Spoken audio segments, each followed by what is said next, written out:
Dios, en su infinita sabiduría y poder y soberanía, nos organizó como pueblo, iglesia. Desde el libro de Génesis capítulo 3, cuando vemos la promesa que le hace a Adán y Eva, se genera a partir de ese entonces ya la visión de que de la simiente de la mujer nacería un pueblo del cual nosotros somos llamados hoy día iglesia,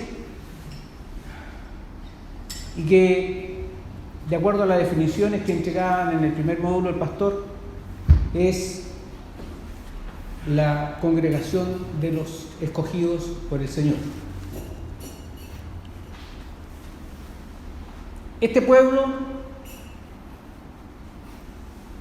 se le definió, a este pueblo, iglesia, se le definió la forma en que debía adorar, como lo decía recién el pastor en su resumen, y también se le definió la forma en que debía ser gobernado, o cómo debía ser gobernada la iglesia.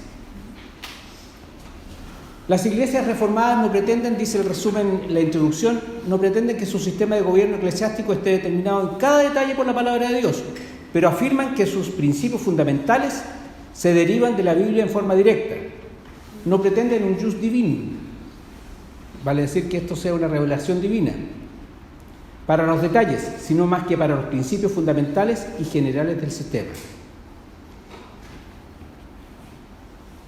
En el libro de los Hechos, quiero que alguien busque por favor el capítulo 15, versículo 22, 23 y 25 y le dé lectura, por favor.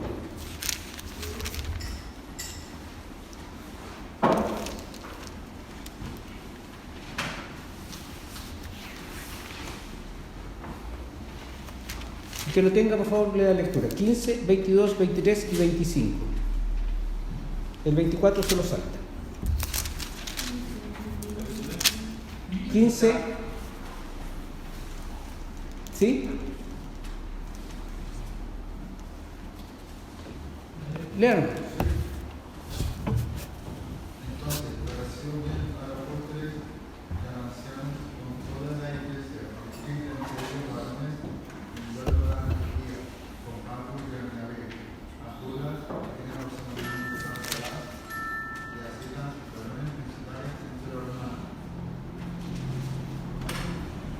El 23.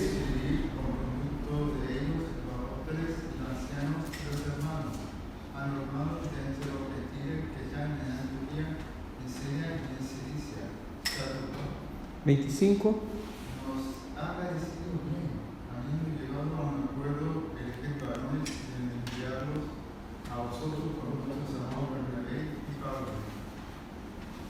Bien, nos ha parecido bien, dice el evangelista Lucas cuando escribe este resumen histórico, nos ha parecido bien habiendo llegado a un acuerdo, vale decir, hubo un consenso, hubo una conversación, hubo una discusión, hubo intercambio de opiniones, llegar a un acuerdo, elegir varones y enviarlos a vosotros, con nuestros amados Bernabé y Pablo. El gobierno, en aquellas cosas en que la Biblia no se especifica, el gobierno o las decisiones recaen sobre quienes dirigen la iglesia, a los cuales llegan a un acuerdo consensuado respecto a la mejor manera de hacer las cosas. Existen distintas formas de gobierno de iglesias distintas. En la historia del cristianismo, dice,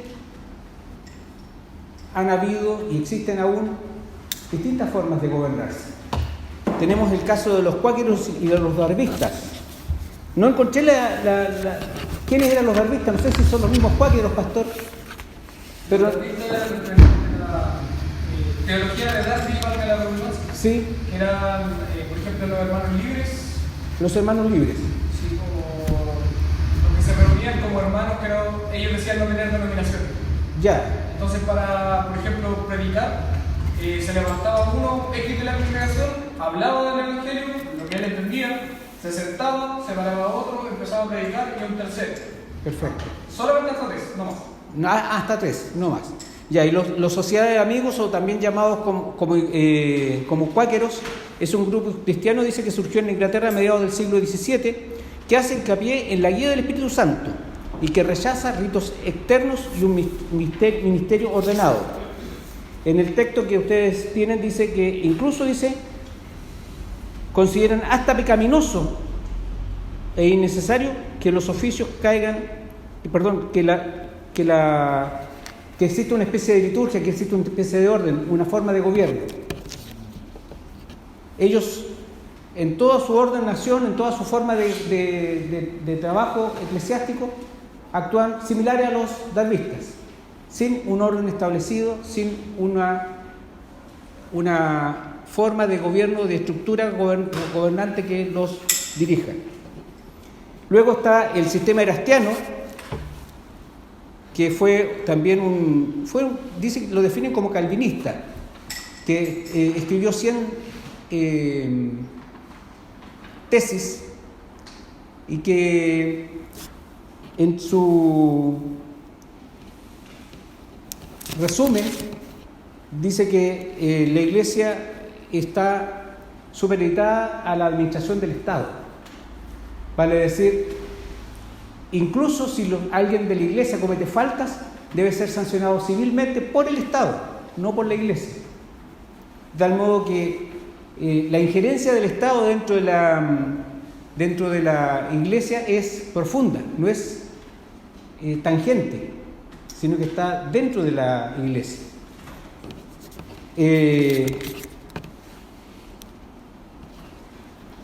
Cristo es el jefe de la Iglesia, dice, y no reconoce el hecho que hay separación entre Iglesia y Estado. El Estado y la Iglesia son uno solo. El sistema episcopal. El sistema episcopal es bien conocido por todos nosotros porque parte del sistema episcopal está dentro de las iglesias evangélicas también. Encontramos a metodistas, muchas iglesias pentecostales que tienen este sistema. El gobierno de la iglesia, dice, recae solo sobre los obispos, que son a su vez sucesores de los apóstoles. La autoridad de la iglesia radica en el obispo, no radica en la membresía de la iglesia, en la congregación de la iglesia, sino que radica en los obispos. La comunidad, dice, no tiene participación alguna en el gobierno de la iglesia. Yo sé que habemos distintos hermanos que venimos de distintas corrientes. En el caso mío, yo soy siempre presbiteriano, pero reconozco que hay hermanos que vienen de otras iglesias congregaciones, y que tienen una visión de lo que ellos, cómo se administran esas, más completa de cómo se administran esas iglesias. Pero básicamente el sistema episcopal, como decía, viene de un sistema que se creen sucesores de los apóstoles, y que la única administración y la única autoridad, la única persona que gobierna es el obispo.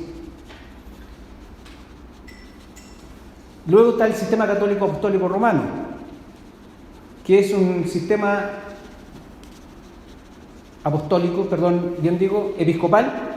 episcopal, pero llevado ya al grado extremo, ya que no tan solo es continuadora de los apóstoles, sino que en el caso del Papa, que es el jefe de la iglesia, es el sucesor de Pedro, que se supone que era el sucesor o tenía preeminencia sobre los otros apóstoles, era mayor que los otros apóstoles. Después está el sistema congregacional, donde cada iglesia se gobierna en forma independiente de otras. Los miembros de esa iglesia están capacitados y habilitados para ordenar sus propios asuntos. No tienen conexión con otras congregaciones aún de la misma denominación. Cada iglesia se gobierna en forma independiente de otra. Luego está el sistema de la iglesia nacional. Este sistema, dice, se desarrolla sobre la hipótesis que la iglesia es una asociación voluntaria. Esta iglesia nacional tiene una cosa bien particular. Es a la inversa del sistema reformado. Los órganos superiores tienen jerarquía sobre los órganos inferiores. Los órganos superiores deciden respecto a la forma de gobernarse de los órganos inferiores. quedan sujetos siempre a la autoridad. Les quiero comentar una cosa. La Iglesia Anglicana es parte de la Iglesia Anglicana no reformada, la Iglesia Anglicana oficial, por así decirlo, donde el rey de Inglaterra es el jefe de la Iglesia. Eso se podría denominar como una Iglesia nacional, para decir, una Iglesia donde el Estado se funde con la Iglesia. Mientras leía toda la bibliografía que entrega el autor de este tema, que aparece al final de sus hojas, ustedes lo pueden ver, Luis Berkhoff, tuve un sueño. Me soñé con la reina Isabel. Era un sueño. No obstante, dice este psicólogo, ¿cómo se llamaba? ¿El del psicoanálisis? No, el del psicoanálisis. Freud. Freud dice que los sueños son la manifestación de los deseos incumplidos. Bueno, yo soñé con la reina Isabel, a pesar de que soy absolutamente autártico, no tengo nada que ver con la monarquía. Pero soñaba con ella, estaba en una mesa de té, tomando té, debe ser 5 o'clock, una cosa así. Estaba la reina Isabel, la encontraba bellísima, yo la verdad es que nunca la encontré bella, pero ahí sentado al lado de ella la encontré muy bella, con unos ojos azules muy preciosos. Y conversábamos, y le digo yo, pero usted pertenece a la iglesia oficial, a la que se inició con el rey que quería desposarse con una amante. Sí, me dice, efectivamente de ahí viene la iglesia anglicana oficial. Pero yo renuncié a la iglesia anglicana oficial, ahora yo soy de la iglesia reformada. ¿Y por qué le decía? Porque la iglesia oficial no reconoce que Jesús es la cabeza de la iglesia. No reconoce que Cristo es el rey que gobierna todas las cosas. Y ha puesto al rey de Inglaterra para gobernar su pueblo. Eso es como antesala antes de partir con lo que es la iglesia reformada. Bueno, conversamos muchas otras cosas más con la reina Isabel.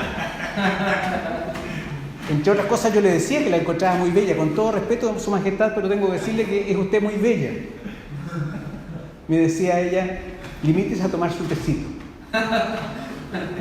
Bueno, la verdad es que la forma de gobierno de la iglesia reformada tiene 5 puntos bien específicos que nos caracterizan.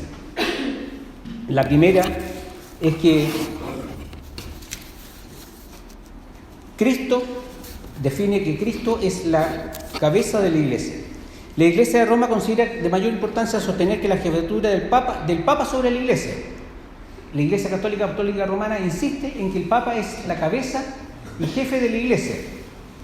Los reformadores sostuvieron y defendieron posición contraria a las pretensiones del papado. Pero surgió otro problema. Dentro de los mismos reformadores surgió la idea de iglesia-estado.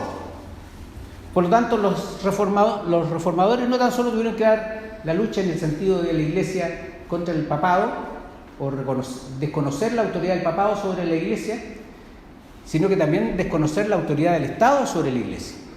Fue una situación bastante compleja para los reformadores. Las iglesias presbiterianas reformadas tuvieron que luchar esta batalla para que fuese reconocido Cristo como jefe de la iglesia. Cuando Constantino, emperador romano, se convirtió al cristianismo, dicen que fue un proceso largo, tuvo un curso catecúmeno bien largo, dice el pastor, porque se bautizó solamente antes de morir. Constantino fusionó estas cosas, fusionó la autoridad de la iglesia con la autoridad civil. Contra eso, la iglesia reformada se opone. Solo Cristo es la cabeza de la iglesia, solo Cristo es quien dirige su pueblo. Les voy a pedir que busquen, por favor, en Efesios 1, 20 y 23. Hay otras citas, ustedes las pueden buscar después con tiempo. Efesios 1, del 20 al 23, por favor. Otro hermano que busque en Colosenses 1, 18. El que tenga la primera cita, Efesios 1 del 20 al, Efesios 1 del 20 al 23. Dios la ejerció en Cristo cuando lo resucitó entre los muertos y lo hizo sentar a su diestra en los lugares celestiales, por encima de todo principado, autoridad, poder, señorío y todo nombre que sea nombrado, no solo en esta edad, sino también en la venidera. Aún todas las cosas las sometió Dios bajo sus pies y lo puso a él por cabeza sobre todas las cosas para la iglesia, la cual es su cuerpo, la plenitud de aquel que todo lo llena en todo. Expresamente la Escritura está diciendo que Él lo puso por cabeza sobre la iglesia. Expresamente. Y dice que todo lo sometió y lo puso bajo sus pies. Recuerden, algunos se saben de memoria el Salmo 8, que dice: todo lo pusiste debajo de sus pies. Todo lo pusiste debajo de sus pies. Él es la cabeza de la iglesia de acuerdo a esto. Colosenses, por favor. 1:18.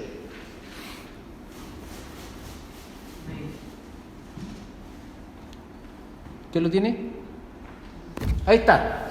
Y Él es la cabeza del cuerpo, que es la iglesia, y el que es el principio, el primogénito de entre los muertos, para que en todo tenga la preeminencia por sobre los demás. La Biblia es explícita, es clarísima. No cae como por consecuencia el definir a Cristo como cabeza. La Biblia lo define y lo entrega con claridad de que Jesús es la cabeza de la iglesia. No es el Papa, ni es el jefe de Estado. Es Cristo, el jefe de la iglesia. Después vamos a entrar a una conversación final, antes de que, como introducción a la clase que va a traer el hermano Sammy la próxima semana. Dice que además es fuente de toda autoridad. Mateo 28:18, por favor. Ese lo deberíamos saber de memoria. Toda potestad me es dada en los cielos y en la tierra. Toda potestad me es dada en los cielos y la tierra.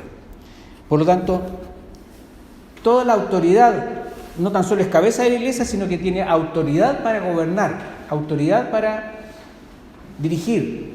Todo le pertenece a Él, todo está sujeto a Él, y eso es algo que nos identifica como iglesia reformada. Cristo es la cabeza, todo está sujeto a Él, Él tiene la autoridad para determinar las cosas.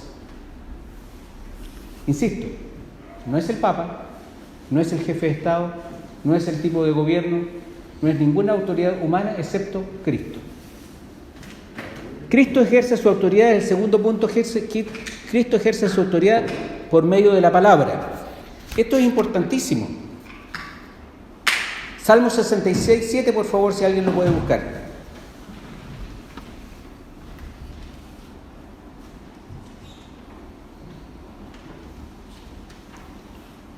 ¿Lo tiene alguien? Él señorea con su poder para siempre. Sus ojos atalayan sobre las naciones. Los rebeldes no serán enaltecidos. Él atalaya siempre.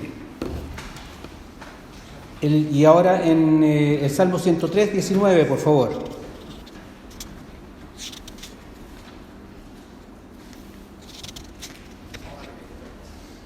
Jehová estableció en los cielos su trono y su reino domina sobre todo. Estamos hablando de que Cristo ejerce su autoridad por medio de la palabra. La palabra que es, como decía el pastor en la semana, el domingo es Biblia, explica Biblia, y es además inerrante, dijo el pastor. No sé si lo recuerdan. Biblia interpreta Biblia. Biblia interpreta Biblia. ¿Qué dije yo? Explica Biblia. Explica, no, es interpreta. Biblia interpreta Biblia y es además inerrante. Y la Biblia expresamente dice que Jesús gobierna, que Jesús tiene la autoridad. Por lo tanto, la Biblia le da la autoridad. Toda palabra es inspirada por Dios, dice. ¿Sí o no? Veamos en 2 de Timoteo 3, del 16 al 17. Segunda de Tito, perdón. No, de Timoteo, si Tito no tiene segunda. ¿Sí, pastor? Igual hay que notar algo súper interesante en los textos que hemos leído hasta aquí. Si Cristo tuviera autoridad solamente sobre su iglesia, nosotros viviríamos en torno a la iglesia. Pero Cristo tiene autoridad por sobre todas las cosas. Eso incluye a su iglesia. Incluye a la iglesia, obviamente. Igual como punto uno, claro, después se va desglosando hacia la iglesia, pero es bueno notar que el Señor es Señor sobre todo. Exacto, es importante el punto que plantea el pastor, porque podemos muchas veces, y en las preguntas que están más abajo, ustedes van a darse cuenta que lo llevamos al terreno personal incluso. No tan solo sobre la congregación, iglesia-congregación, sino que yo iglesia, yo parte del reino de Dios. Vamos a ver que no tan solo gobierna el universo y el cosmos, porque de repente nos maravillamos, me ha sucedido, no sé si alguno de ustedes ha estado en algún observatorio astronómico, pero ver la infinidad de la bóveda celeste, dicen los astrónomos, aún antes de mirar por el telescopio. Uno mira solamente la bóveda celeste en ¿cómo se llama? Vicuña, en los cerros arriba en Vicuña, y es de una claridad enorme. Uno ve la cantidad de estrellas que nunca se ha visto acá en Chillán. Es inmenso. Y más encima cuando tiene la posibilidad en una cosita chiquitita mirar y ver planetas tan cercanos y tan lejanos a la vez, pero verlos tan cerca de uno se maravilla y piensa, Jehová reina. Llega a esa conclusión, Jehová reina, pero gobierna también, como dice el pastor, principalmente su iglesia, porque su iglesia es su pueblo. Yo seré su Dios y vosotros seréis mi pueblo. Nosotros como iglesia somos pueblo, porque Él es nuestro Dios. Veamos en 2 de Timoteo 3, 16 y 17, por favor. ¿Lo tiene alguien? Estamos hablando de que Dios gobierna por medio de su palabra, ¿verdad? Cristo gobierna por medio de su palabra. Dice así: toda la Escritura es inspirada por Dios y útil para enseñar, para redarguir, para corregir, para instruir en justicia, a fin de que el hombre de Dios sea perfecto, enteramente preparado para toda buena obra. Para decir, el gobierno de Dios sobre la iglesia, por medio de la palabra, tiene un propósito, que es instruir, redarguir, corregir, enseñar, me faltó esa, enseñar, a fin de que todo hombre sea perfecto, enteramente preparado para toda buena obra. Él gobierna con propósito, no es un gobierno despropositado, digámoslo así, no existe la palabra, pero es un gobierno que tiene propósitos. Y el propósito está enfocado hacia, personalmente, para mí, para Daniel, para el pastor, para cada uno de nosotros. El punto 3. Cristo, como Rey, ha dotado a la iglesia con poder. ¿A qué se refiere esto? Se refiere a que Cristo dotó a personas específicas, especiales, para administrar la iglesia, para administrar y guiar su iglesia.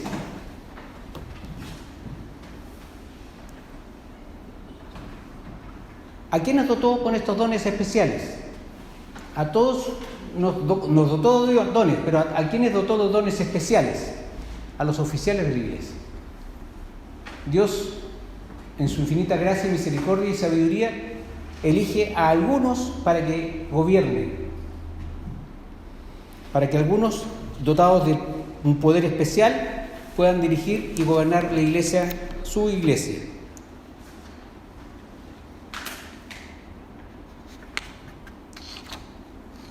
La autoridad eclesiástica, fue concedida, dice el autor, la autoridad eclesiástica fue concedida por Cristo a la iglesia como un todo, es decir, los miembros ordinarios, los mismos que los oficiales, pero además los oficiales reciben una medida adicional del poder tal que se requiere para el cumplimiento de sus deberes respectivos en la iglesia de Cristo. ¿Y esto por qué? ¿Por qué reciben una dotación mayor? Fíjense que algo que hemos conversado con el pastor desde que nos conocimos hace ya 2 años, pastor,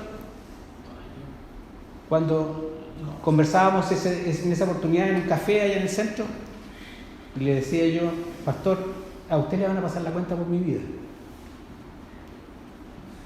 Por lo tanto, requiere de dones especiales. Porque las ovejas que pertenecemos al rebaño al cual el pastor quiere darle con el mocho del hacha, se llama así. Con el mocho del hacha. Para quebrar las patas, porque el otro lado las corta. Hay que darle con el mocho. Contexto. Se refiere porque en algún momento estuvimos conversando y yo aprendí algo con el hermano.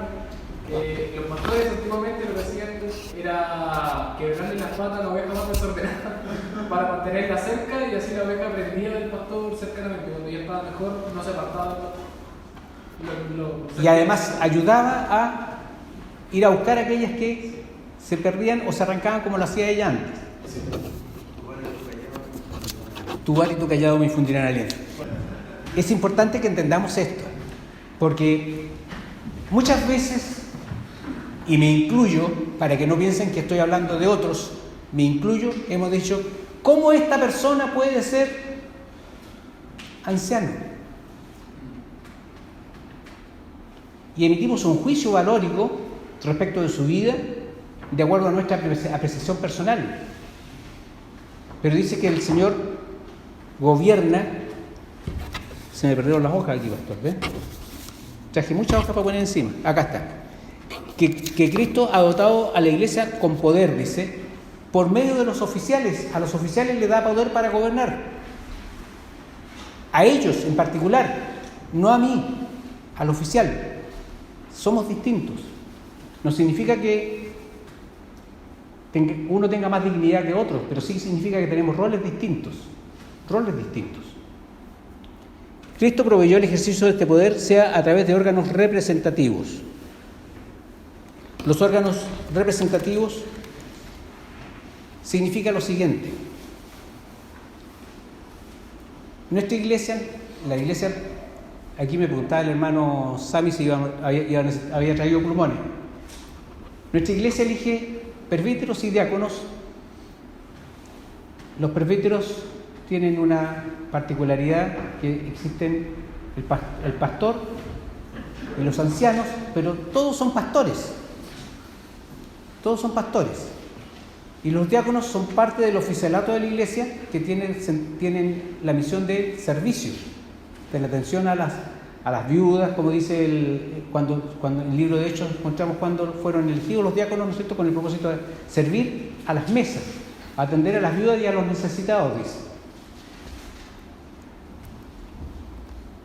Ese cuerpo colegiado es elegido por nosotros,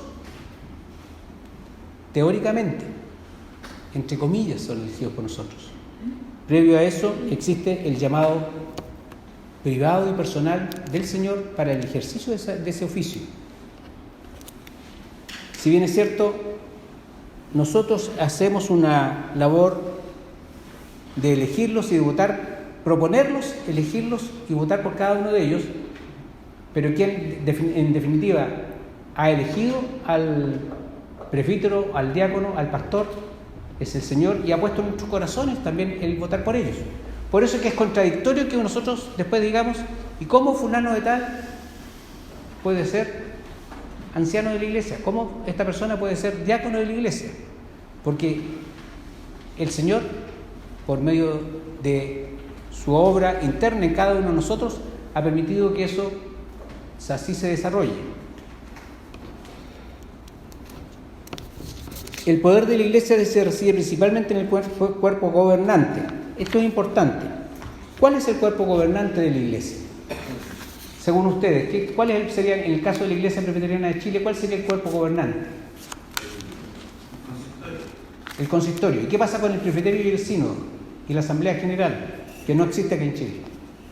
No tienen una influencia suficiente como para hacer cosas dentro de la iglesia local. Por lo tanto, el cuerpo gobernante de la iglesia radica en el consistorio. Son los consistorios, ¿no es cierto?, que van formando una pirámide inversa de autoridades. Pero es el consistorio, como dice el hermano Samuel, quienes gobiernan y toman las decisiones que tienen que ver con la iglesia local. El consistorio, cabe recalcar, para los que vienen de un contexto distinto, son los mismos presbíteros ancianos de la iglesia. O ancianos. Claro, tiene el presbítero regente. Exacto. Presbítero, ustedes ubican la palabra presbicia, ¿verdad? Significa vista de anciano. Presbítero, ¿qué significará? Anciano. Significa anciano. El gobierno de los ancianos. Efectuó algunas preguntas, yo al final que dice relación, como le decía recién, llevándolo al contexto nuestro, el contexto individual, personal. Si Cristo es cabeza de su iglesia, ¿es cabeza también de tu vida? Sí. ¿Sí? ¿Cómo se evidencia eso en tu vida?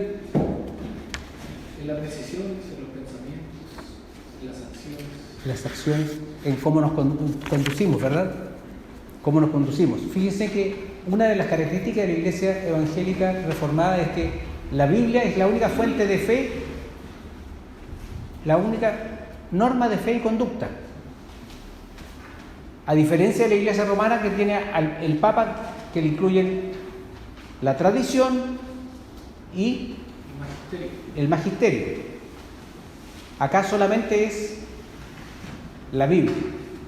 Por lo tanto, si Él gobierna con la palabra, gobierna mi vida tiene que tener una forma de conducirse distinta a la que tiene el que no es gobernado por Cristo, o el que no conoce a Cristo, pero que también es gobernado por Él.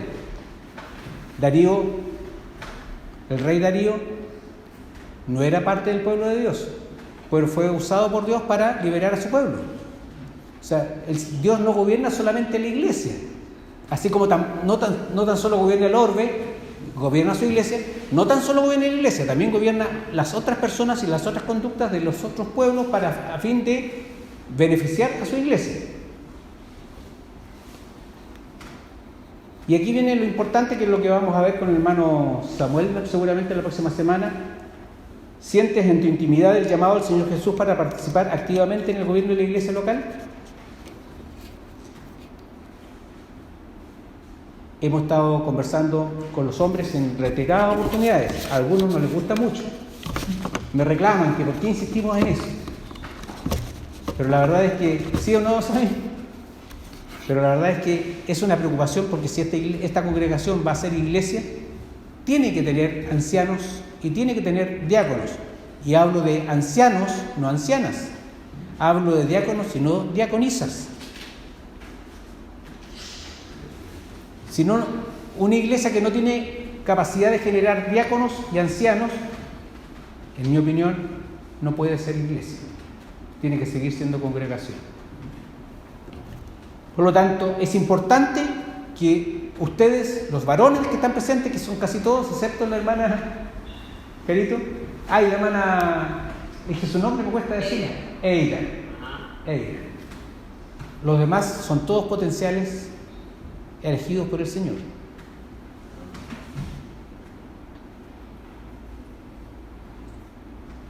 ¿Qué estás haciendo o cómo te estás preparando para responder a ese llamado? Si lo has sentido, si lo has pensado, ¿cómo te estás preparando para eso? ¿Cuál es tu disposición a cumplir el llamado? Esto dice en relación con el llamado que le hace Jesús a Pedro cuando paseaban por la playa antes de ascender a los cielos, después de haber resucitado. ¿Se recuerdan el relato, verdad? Pedro, ¿me amas? Pedro responde, sí, Señor, tú sabes que te amo. Y le vuelve a preguntar el Señor, Pedro, ¿me amas? Vuelve a decir, Señor, tú sabes que te amo. Yo no había estado afligido ya. Finalmente, Pedro, ¿me amas más que estos? ¿Se refería a quiénes? A estos. ¿A quiénes se referían? Cuando estaba preguntándole si lo amaba más que los otros que estaban ahí. ¿Quiénes más estaban ahí? Los otros discípulos. Y dice, apacienta mis ovejas. El llamado al pastorado, a gobernar la iglesia, implica dar respuesta a Jesús personalmente de qué es lo que tenemos como misión aquellos que han sido llamados a este servicio, apacentar las ovejas. Para gobernar la iglesia se necesita un llamado. No se puede acceder al gobierno de la iglesia si no existe un llamado. Y tenemos que tener muy claro cuál es la forma de gobierno de nuestra iglesia, que tiene su origen en la asamblea, pero que son elegidos por el Señor. Son propuestos en la asamblea y son votados en la asamblea. y gana el que tiene más votación, pero son elegidos por el Señor. Eso es algo que no debe hacernos pensar de otra manera. No sé si tienen alguna consulta, si no sé la respuesta se lo voy a decir al tiro. Antes si que hay preguntas, Juan Calvino escribe algo bien especial respecto a los pastores. El oficio pastoral, dice, debe vincular la santidad a la enseñanza. Los que presiden en la iglesia deben sobresalir de los demás y brillar con el ejemplo de una vida más santa. Si usted siente el llamado del Señor, tiene que ser amonestado por esto que escribe Calvino hace ya 500 años atrás. El llamado implica que su vida debe ser ejemplo de vida santa. Nada, ninguna pregunta, ninguna consulta, ningún aporte. Con respecto a lo que dice Juan Calvino, igual dejar claro que Juan Calvino propiamente él lo deduce de la Escritura. De la Escritura, obviamente, porque la Escritura nos lleva a eso. Sí, la misma Escritura nos muestra que los ancianos o aquellos que están liderando la iglesia son aquellos que tienen que ir primero, son los primeros en dar el ejemplo. No quiere decir que solamente los ancianos deben tener dichos dones o dicha imagen. Correcto. Sino que ellos tienen que ser los primeros en mostrarse como tal. Entonces, es bueno que nosotros también vayamos analizando nuestras vidas, no porque busquemos un cargo en sí, sino porque el Señor que nos gobierna busca que nosotros seamos así. Así es. Pensando en eso que dice el pastor, quizás no todos, como dice ustedes, hay varios hombres y somos potenciales, quizás ancianos, pero ese potencial también lleva dentro que no todos van a ser ancianos. Así es. Prepararse no se limita solamente si sientes el llamado o no, porque realmente si yo nunca me preparo, ¿cuándo voy a saber que soy llamado o no soy llamado? Y si no soy llamado, no limitarse a servir, porque todos debemos estar puestos y puestos en servicio en la iglesia, independiente de... Así es. Fíjese que usted tiene toda la razón y voy a ser autorreferente en esto. Yo fui elegido diácono de la iglesia hace 2007-2008 más o menos. Serví como diácono de la iglesia por 3 años. Pero yo tengo un problema serio. Si el hermano no me invita a su casa, yo nunca voy a ir. Si el pastor no me invita a su casa, yo nunca voy a ir. Tengo serias dificultades para poder relacionarme con las personas si no soy invitado. Para llegar a en ambientes públicos como la iglesia no tengo ninguna dificultad. Pero si llegar a la casa de alguien sin ser invitado, para mí es como caminar el Everest, ¿no es cierto?, sin descanso. Me agota. Y si llego y soy inoportuno, si están ocupados en otra cosa, si no me doy cuenta que soy inoportuno, voy a hacer el ridículo. No sé, para mí es complicado. No obstante, acepté la propuesta de ser diácono. Y fueron 3 años muy difíciles para mí en el servicio del Señor. Muy difíciles, porque no tengo ese don de visitar, porque creo que voy a molestar. Y lo que necesitan los hermanos de la iglesia es visita. No tan solo los que están enfermos, no tan solo los que están con alguna tristeza o alguna inquietud. Todos necesitamos ser visitados. A mí me agradaría que a mi casa llegaran sin... Hola, Sami, ¿qué tal? Pasa, llegaste justo, estamos tomando once. Por ejemplo. Pero el hacerlo yo a mí se me dificulta mucho. Por lo tanto, lo que decía el hermano Miguel, no tan solo es querer. Saber que es algo necesario. Para que seamos iglesia tenemos que tener diáconos y ancianos. Pero antes que eso hay que tener el llamado. ¿Sí, pastor? Por lo mismo hay que tener mucho cuidado porque yo, por ejemplo, puedo tener, no sé, el don de predicar, de exponer, y a veces la gente cree que solamente con eso uno ya tiene la capacidad para pastorear, el llamado para hacerlo, pero no. Eso no es suficiente. El ejemplo de vida tiene que ser súper importante. Y en eso, al menos yo como pastor fallo harto. Porque uno tiene que ir siendo moldeado. Yo creo que la primera capacidad, en este caso, para que el que gobierna, debe tener una enorme capacidad de aceptar sus errores sin buscar igualar la cancha. Claro. Entonces, claro. eso es súper importante. Eso por un lado. Sí. Lo otro es que las personas que quieren ser presbíteros o pastores deben sí o sí comprender que no es un trabajo fácil. Van a dormir menos, van a sentirse con mucha más carga, van a tener un proceso aún más difícil porque no es fácil. En muchas ocasiones van a tener que quizás dormir 2 o 3 horas porque necesitan dedicarle tiempo a la iglesia del Señor, a la esposa de Cristo. Así es. Ahora, sin dejar de lado, por supuesto, a la familia. Además, eso es súper importante. Y lo otro, ¿qué no le podría decir? Se me fue lo otro, pero cuando me acuerde lo digo. Ya. Ahora, ¿en qué radica, dónde está la fuente de nuestra forma de organización? Volvemos a lo solo Biblia. Solo Biblia. Nuestra forma de organización está definida en la Biblia. Nuestra forma de gobierno está definida en la Biblia. No tenemos otra fuente. No reconocemos otra fuente. Es más, desconocemos cualquier otra fuente que pueda ser anunciada. Solamente Biblia. Como decía el hermano, no vino hoy día Alejandro.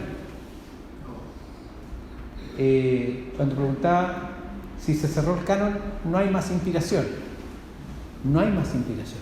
No hay nadie más que pueda agregar: yo recibí del Señor que hiciéramos las cosas de esta manera. Ya están definidas.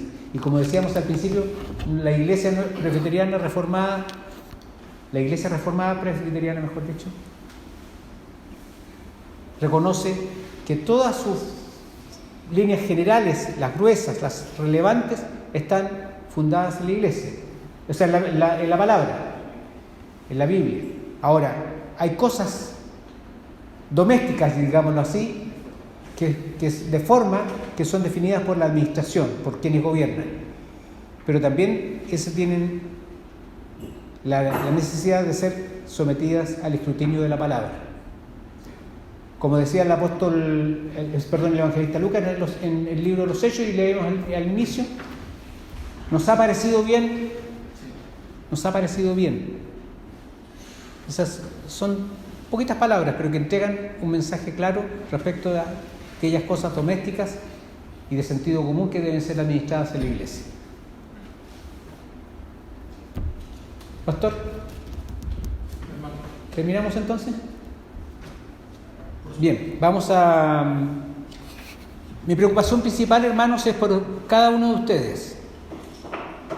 Porque yo insisto, hemos sido convocados a este lugar, en este lugar y en esta congregación, no por decisión nuestra, sino que por decisión del Señor.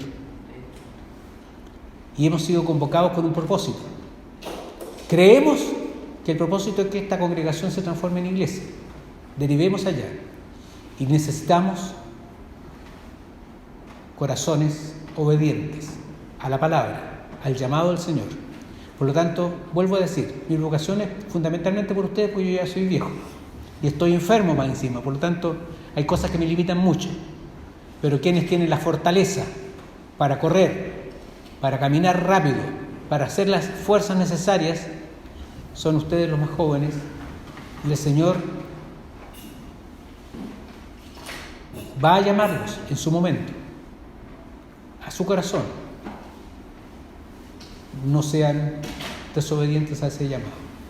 Por lo tanto, voy a pedirle a mi hermano Sammy para que nos dirija en oración, pidiendo al Señor que abra nuestros corazones a la obediencia, a la palabra, y a entregarnos conforme a su propósito y a su voluntad a la iglesia local.